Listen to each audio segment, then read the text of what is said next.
Okay, तर आपण फॅराडेचा first law आणि फॅराडेचा सेकंड लॉ वरचे काही प्रॉब्लेम आज आपल्याला पाहायचे, पण फॅराडेचा फर्स्ट लॉ आणि फॅराडेचा सेकंड लॉ वर पासून आपण काही फॉर्म्युलेज जे आहेत ते आपण फॉर्म्युलेट केले होते आणि त्यापैकी काही फॉर्म्युलेज मी आज जे वापरणार आहे ते मी इथे लिहूनच ठेवलेलं आहे. तर इथे एक पहिला फॉर्म्युला इथे लिहून टाकलेला आहे का number of mole is equal to काय असतं, I इंटू टी म्हणजे क्यू, I इंटू टी म्हणजे क्यू असतं आपलं, Q quantity of electricity pass through the cell काय असतं, I इंटू टी असतं तुमचा.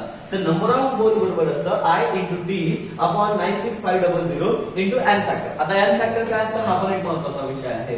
n फॅक्टर म्हणजे एखाद्या एलिमेंटची जेवढी व्हॅलन्सी असते तेवढीच त्याचा n फॅक्टर असते. फॉर एक्झाम्पल आपण जर सोडियम पॉझिटिव्ह घेतला समजा, तर सोडियम पॉझिटिव्ह एक इलेक्ट्रॉन गेन करून ओके एक इलेक्ट्रॉन गेन करतं म्हणजे सोडियम मध्ये कन्वर्ट होतं किंवा सोडियमची व्हॅलन्सी जी आहे ती एक आहे म्हणून सोडियम साठीचा n फॅक्टर 1 होईल. ओके, तुम्ही जर कॅल्शियमची म्हणाल तुम्ही तर कॅल्शियम साठीचा n फॅक्टर जो आहे तो तुमचा 2 असायला पाहिजे. ओके, मॅग्नेशियमची जर व्हॅलन्सी तुम्ही कन्सिडर कराल तर ती 2 आहे, तो मॅग्नेशियम साठी पण n फॅक्टर काय असेल 2 असेल. तुम्ही जर क्लोरीन निगेटिव्हचा विचार कराल तर क्लोरीन निगेटिव्ह एक बॉन्ड फॉर्म करत असते म्हणून त्याचे n फॅक्टर जे आहे ती 1 व्हायला पाहिजे. तुम्ही जर Cl2 चा विचार कराल तर एक क्लोरीन एक बॉन्ड फॉर्म करते, इथे 2 क्लोरीन आहेत तर 2 क्लोरीन साठीचे n फॅक्टर काय होईल म्हणजे 2 व्हायला पाहिजे. जर तुम्ही O2 मॉलिक्यूलचा विचार कराल तर एक ऑक्सिजन 2 बॉन्ड फॉर्म करत असते मग 2 ऑक्सिजन साठी ज्याची n फॅक्टर जी आहे ती 4 व्हायला पाहिजे. ओके, ठीक आहे. ओके, आपण पुढचे पण भरपूर सारे एक्झाम्पल घेऊ शकतो असे समजा. ओके, तर कुठलाही एलिमेंट घेतला तर त्याचा n फॅक्टर किती असते, तर जेवढी त्याची व्हॅलन्सी असेल तेवढा त्याचं काय असतं n फॅक्टर असते. ओके, ठीक आहे. ओके, आता आता पुढचा जो प्रॉब्लेम आहे तो आपण फॉर्म्युला जो आहे एक जो फॉर्म्युला आपण असा केला number of mole is equal to I into T upon 96500 into n factor.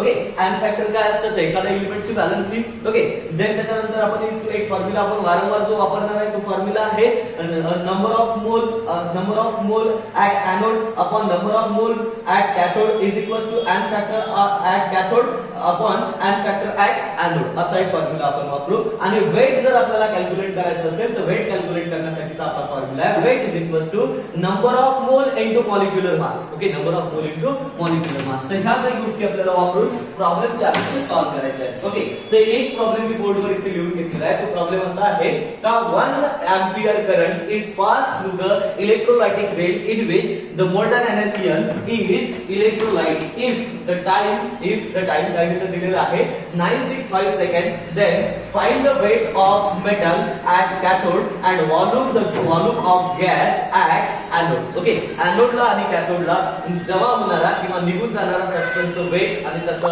Volume त्या गॅसचा जो आहे तो आपल्याला इथे कॅल्क्युलेट करायला सांगितलं आहे. ओके, तर सुरुवातीला हा प्रॉब्लेम आपण बोर्ड मध्ये कसा सॉल्व्ह करायचा हे आपण पाहू आणि देन कॉम्पिटिटिव्ह मध्ये याला कसं सॉल्व्ह करता येईल ते पण आपण पाहू. ओके, तर सुरुवातीला बोर्ड मध्ये जर सॉल्व्ह करायचं झालं तर मी इथे गिवन डाटा या प्रॉब्लेम साठीचा लिहितो. ओके, गिवन काय आहे तर करंट इन एम्पियर आपल्याला दिलेला आहे. किती करंट पास केला तर 1 एम्पियर करंट इथून पास केलेला आहे. 1 एम्पियर करंट इथून पास केलेला आहे. टाइम किती आहे तर 965 जो आहे सेकंड मध्ये करंट दिलेला आहे. सॉरी, टाइम जो आहे तो सेकंड मध्ये दिलेला आहे. जर एखाद्या वेळेस हवर्स मध्ये म्हणजे घंट्यांमध्ये जर टाइम दिलेला असेल तर त्याला तुम्हाला सेकंड मध्ये कन्वर्ट करावं लागेल.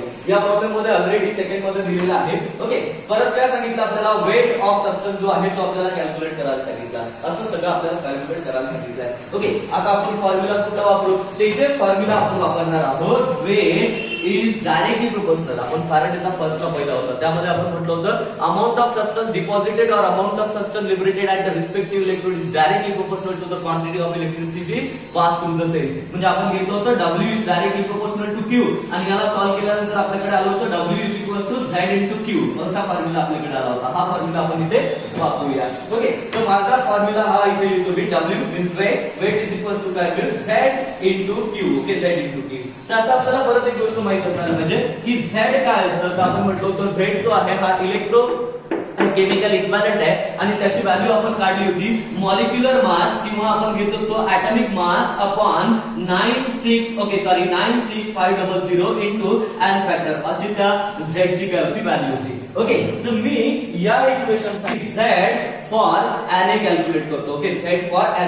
आता Na साठी का तर पहा लक्षात घ्या इथे इलेक्ट्रोलाइट जे घेतलेलं आहे ते NaCl आहे. ओके, मग इलेक्ट्रोलाइट जर NaCl असेल तर एनोडला काय व्हायला व्हायला पाहिजे आणि कॅथोडला काय व्हायला पाहिजे ते पण आपण आधीच लिहूनच टाकू. एनोडला काय होईल आणि कॅथोडला काय होईल ते लिहूनच टाकू.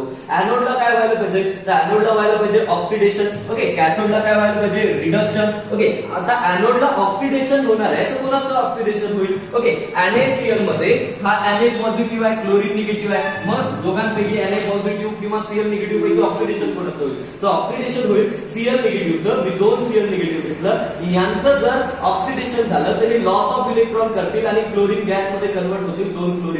2 इलेक्ट्रॉन देईल, क्लोरीन गॅस मध्ये कन्वर्ट होईल. ओके, आता रिडक्शन कोणाचं होईल, तर मी काय करतो 2 सोडियम आयन घेतोय आणि त्याला 2 इलेक्ट्रॉन जर आपण दिले तर ते 2 सोडियम मध्ये काय होतील, कन्वर्ट होतील. म्हणजे याचं काय झालं, ऑक्सिडेशन झालंय, याचं काय झालं, तुमच्या रिडक्शन झालं. ओके, तर मी इथे Z म्हणजे काय, electrochemical equivalent Z for Na calculate करतोय. तर Z फॉर Na काय होईल, मॉलिक्युलर मास ऑफ सोडियम किंवा त्याला आपण म्हणू शकतो ऍटॉमिक मास ऑफ सोडियम. तर that is molecular mass, atomic mass किती आहे सोडियमचं, तर ते आहे 23 upon 96500 96500 into N factor. Okay, into N factor. Okay, आता एन फॅक्टर सोडियम साठी किती आहे, तर मी तुम्हाला ऑलरेडी सांगितलंय की एखाद्या एलिमेंटची व्हॅलन्सी म्हणजे त्याच्यासाठीचं एन फॅक्टर असतं. सोडियमची व्हॅलन्सी 1 आहे म्हणजे सोडियम साठीचा एन फॅक्टर किती झाला, 1 झाला.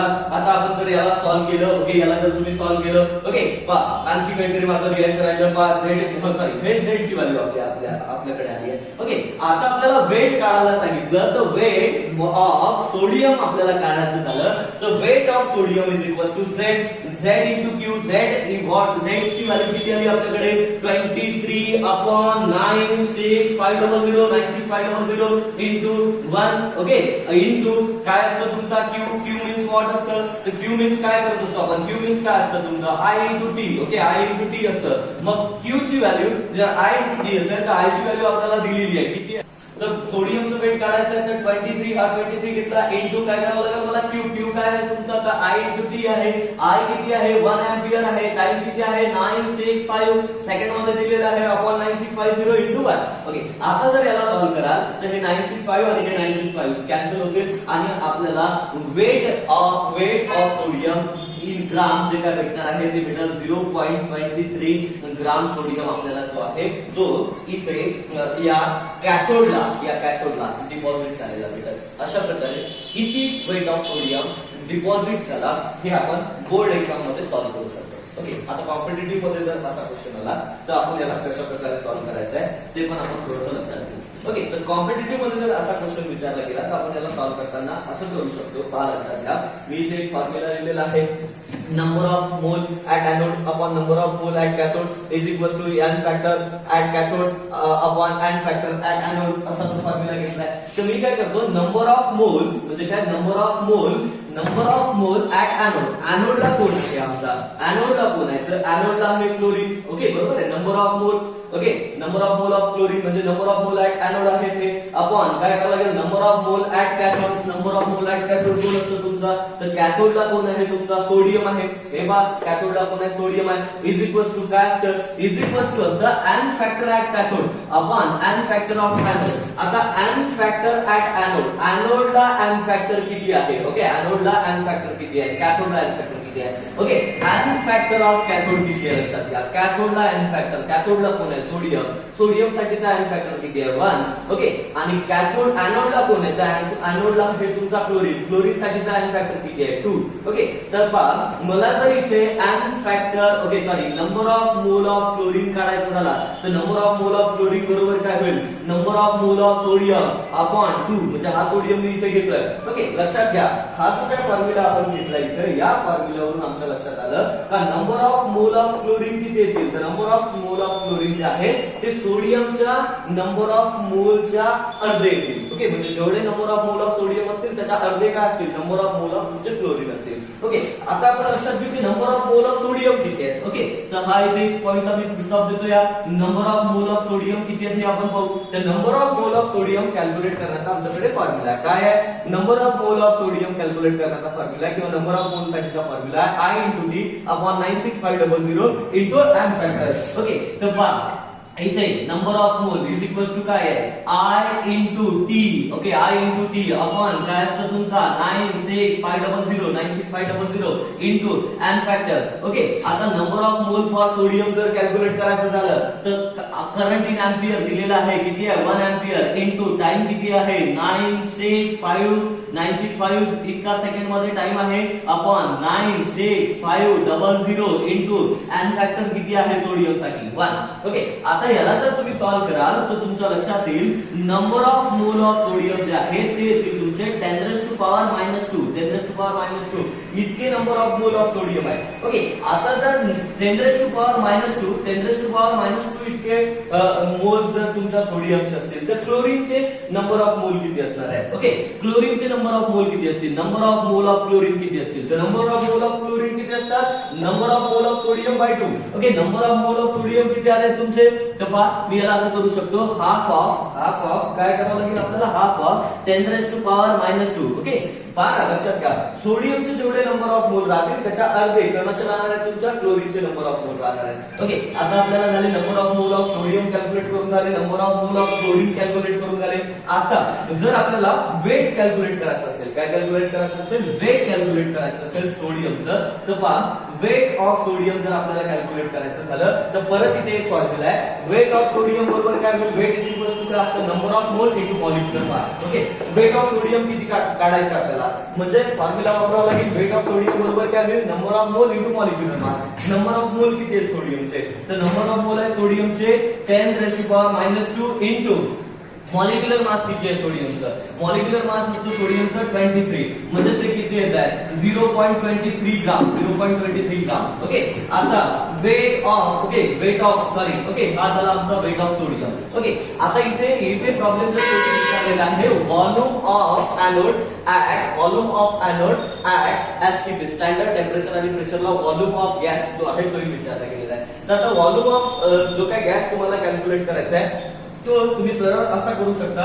व्हॉल्यूम ऑफ गॅस कॅल्क्युलेट करताना पहा नंबर ऑफ मोल किती आहे, number of mole of chlorine किती आहे, तर ते आहेत 1/2 इंटू 10⁻². ओके, इंटू तुम्हाला काय करायचं आहे सपोज इथे फक्त व्हॉल्यूम जर तुम्हाला गॅसचा काढायचा झाला तर त्याला 22.4 लिटरनी त्याला काय करायचं आहे मल्टिप्लाय करायचं आहे आणि जेही आन्सर येईल ते असणार आहे तुमचं volume of gas liberated at the anode असं ते राहणार आहे. तर अशा प्रकारे बोर्ड मध्ये आणि कॉम्पिटिटिव्ह मध्ये हे प्रॉब्लेम सॉल्व्ह करू शकता. अशा भरपूर साऱ्या प्रॉब्लेमची प्रॅक्टिस आपण तिथे कंटिन्यू करू. सुरुवातीला आज फक्त मी त्याच्यातला एकच प्रॉब्लेम तुम्हाला इथे सॉल्व्ह करून दाखवला. बाकीचे प्रॉब्लेमची पीडीएफ मी तुम्हाला पाठवतो, ती तुम्ही होमवर्क मध्ये सॉल्व्ह करून पाहिजे आणि बाकी सगळे प्रॉब्लेम मी तसेही क्लासरूम मध्ये म्हणजे इथे तुम्हाला 1 by 1 सॉल्व्ह करून देईन. आजच्या दिवसासाठी इथे थांबून जाऊ. बाय.